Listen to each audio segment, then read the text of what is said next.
Dans cette vidéo, je vais vous montrer comment il est possible de réaliser une transformation de Helmert par sélection de paires de points dans TopoTools. C'est une fonctionnalité qu'on nous a souvent réclamée, alors on l'a intégrée dans TopoTools. Elle permet de repositionner un ensemble d'éléments en s'appuyant sur des paires de points de référence.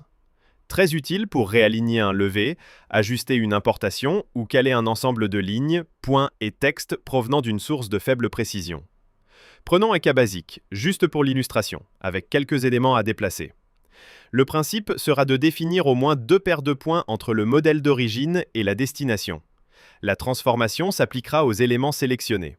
On commence donc par sélectionner les éléments à transformer.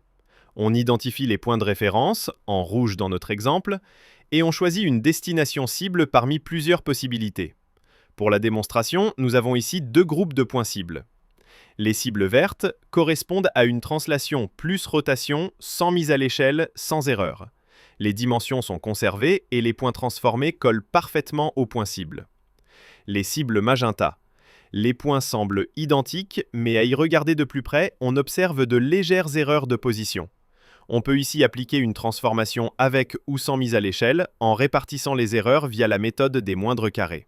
Mettons cela en pratique et commençons par le premier cas. Les cibles vertes, uniquement translation plus rotation. On sélectionne trois paires de points, toujours de l'original vers la cible, et de 1, et de 2, et de 3. On vérifie que les éléments à transformer sont bien sélectionnés. On clique sur Prévisualiser.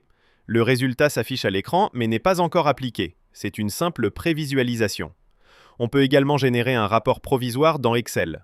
Dans ce cas, tous les résidus sont à 0, ce qui confirme que les points cibles correspondent parfaitement aux points d'origine, à part la translation et la rotation bien sûr. Le second cas nous permet de montrer comment se déroule un ajustement avec erreur, magenta. Pour cela, on recommence avec les points magenta. Et de 1, et de 2, et de 3. On affiche le rapport. Cette fois, on observe de légers résidus sur les coordonnées transformées. Mais la somme des résidus en x et y est nulle, ce qui prouve que l'erreur a correctement été répartie de manière équilibrée entre les points. Cette fonction vous permet donc d'aligner vos données avec précision, même en présence de petites imprécisions de terrain.